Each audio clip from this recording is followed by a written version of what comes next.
कई घंटों से एक ही सवाल सोशल मीडिया पर छाया हुआ है, डज गॉड एग्जिस्ट। यह सब तब शुरू हुआ जब दिल्ली के कॉन्स्टिट्यूशन क्लब में एक तगड़ी डिबेट हुई ईश्वर के अस्तित्व को लेकर। डिबेट के मुद्दे के अलावा डिबेट करने वाले भी जबरदस्त चर्चा में हैं। एक तरफ है मशहूर शायर, गीतकार और नास्तिक होने का दावा करने वाले जावेद अख्तर, तो दूसरी तरफ थे इस्लामिक स्कॉलर मुफ्ती शमाइल नदवी।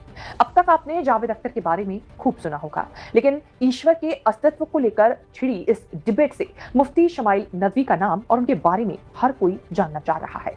चर्चा हो रही है एक 27 साल के लड़के ने कैसे इतने बड़े शायर को जवाब दिए जो उनकी दोगुनी या लगभग 3 गुना उम्र में उनसे बड़े हैं। कौन है मुफ्ती शमाइल नदवी उर्फ शमाइल अहमद अब्दुल्ला, जो लगातार सोशल मीडिया पर सर्च किए जा रहे हैं। कैसे ऑनलाइन फूड स्टोर चलाने वाला एक शख्स इतने बड़े मुद्दे पर बड़े धुरंधर जावेद अख्तर के सामने डिबेट में टिका, और क्या है डज गॉड एग्जिस्ट डिबेट से गरमाता हुआ मुद्दा, बताएंगे चर्चित चेहरा के इस एपिसोड में। तो बने रहें वीडियो के आखिर तक। नमस्कार, मैं हूं कीर्ति और आप न्यूज़ तक पर देख रहे हैं चर्चित चेहरा। जावेद अख्तर को लोग पहले से जानते हैं, उनकी सोच, उनकी बेबाकी, उनके तर्क, सब कुछ जाना पहचाना है। लेकिन कॉन्स्टिट्यूशन क्लब में हुई डिबेट खत्म होते ही सोशल मीडिया पर जिनके बारे में सर्च किया जा रहा है वो हैं मुफ्ती शमाइल नदवी, जो पूरे कॉन्फिडेंस के साथ कह रहे हैं कि साइंस गॉड को ना प्रूव कर सकती है ना ही डिसअप्रूव। दोनों के लिए साइंस का कोई मानक नहीं बन सकता, और ऐसा वो खुद नहीं कह रहे हैं बल्कि वैज्ञानिक संस्थाएं हैं जो ये बातें कह रही हैं।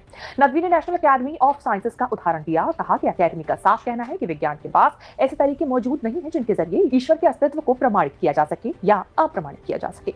इसके पीछे नदवी वजह बताते हैं कि चूंकि विज्ञान का दायरा एम्पिरिकल एविडेंस तक सीमित है, इसीलिए वो ईश्वर को साबित कर पाने में सफल नहीं हो सकता।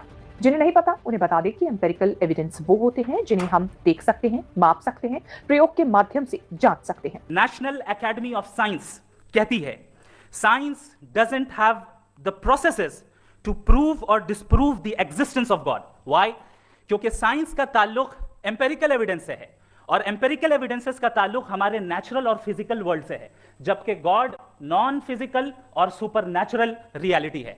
लिहाजा नॉन फिजिकल रियलिटी को आप उस टूल के साथ नहीं चेक कर सकते जिसका काम फिजिकल रियलिटी को तलाश करना है। कि भाई कोई कहे कि हमें खुदा दिखाओ, अगर है तो दिखाओ, या ये कि खुदा के एग्जिस्टेंस पर एम्पिरिकल एविडेंस दो, तो ये है दर हकीकत गलत टूल का इस्तेमाल करना। ये ऐसा ही है कि जावेद साहब मुझसे ये मुतालबा करें कि मुफ्ती साहब आप मेटल डिटेक्टर के जरिए प्लास्टिक डिटेक्ट करके दिखाएं।